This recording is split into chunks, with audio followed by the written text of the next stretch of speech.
The extinction of inkbloods. Okay.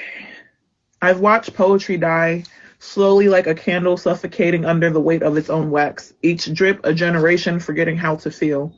We used to bleed truth into paper veins, but now they just recite. They read words like they're counting teeth, perfect smiles, hollow gums, flashing rhymes for algorithm sold for claps and captions. Once upon a time, poets were pulse bearers. We carved silence open with syllables, birth language out of lightning, and scream until the sky remember its color. Now, most just want a trend. They speak like mannequins with megaphones, posing in pain that was never theirs. Their mouth metaphors like they're auditioning for applause instead of healing. I am not that. I never was. I'm the kind of poet who spits earthquakes through cracked lips, the kind who learned rhythm from the sound of my own breaking. I write not to impress but to survive. My pen ain't pretty, it's possessed. It shakes with the tremors of every noose, every scar, every "you're too much" that was carved into the skin when I tried to exist too loud. I've sat in poetry circles where people sip metaphors like overpriced coffee, murmuring about cadence while ignoring the corpse of I emotion. call this one Says Who. I just want to start off by saying Happy Poetry Month of 2025. But also, I want to say shout out to all the note scrollers and the page flipping poets because they don't give us enough credit. They love to act like they don't notice that we do this shit too. They like to try to throw minimal shade, acting like what we do is not a piece of the same community. But at the same time, a lot of the shit that we be saying be hitting more than what they be doing for years because they be sounding like they're reading a whole eulogy. But I digress. They act like throwing minimal shade when you in a collective room, but still when they see you face to face, they smile and it be so fake that they call your name because acknowledging you gives a bit of acknowledgement to them too. But keep that fake shit because I'm not looking to be praised because of my accolades. Because at the end of the day, we are all artists. So who the fuck are they to tell us how to express ourselves? Who the fuck are they to show us how to put our place in our words and thoughts, emotions, and our feelings out? Who the fuck are they to say that this is not the way to release? It's just a question. And I'm waiting for an One is answer. called I'm No Poet. Forgive me if this reference offends you. These words come together intentionally. I speak the truth. Tell you a story by painting a vivid picture. Allow my words to escape from the paper. Can you hear me? Because for some reason, there are still people that may not understand me.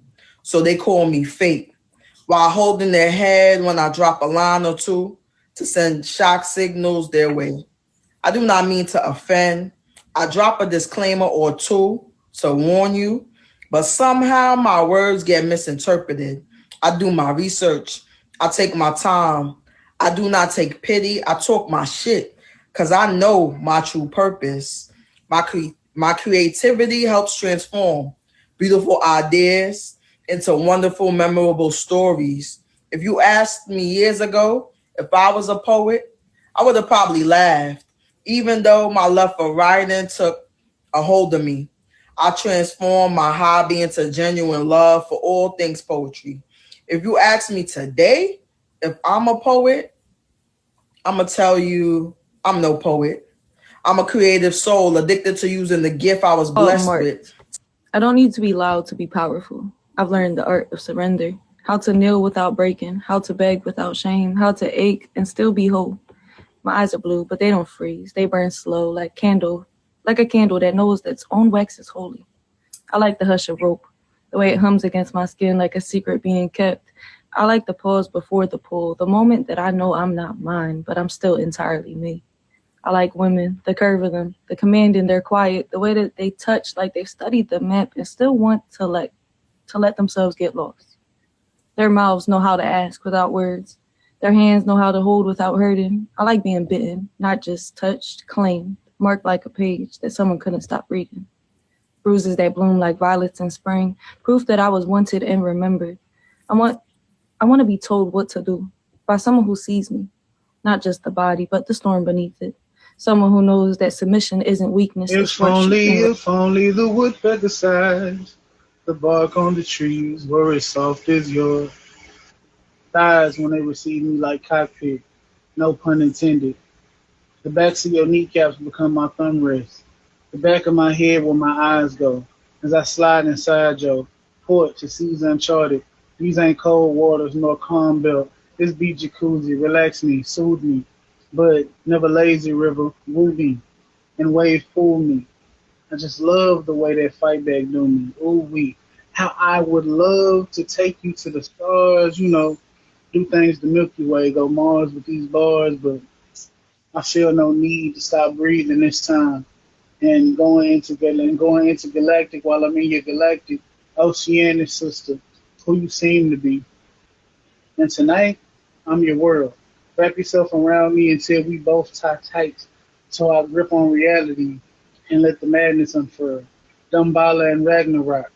This can be the beginning and the ending of this level of civilization's creation, where the writer and the eraser are us, and we define if this be the tip or the top of this glacier. And the name of the piece is Crates of 2001. Okay. Crates of 2001. Let me dig in them crates back to 2001, where we don't forget what stitches were breaking and bones into the lingering of my fear, and memories flicker like lanterns in a house I once called home, but never was a residence. But now I walks beside me, hunted yet holy, trying to be holy again, asking God for my safety.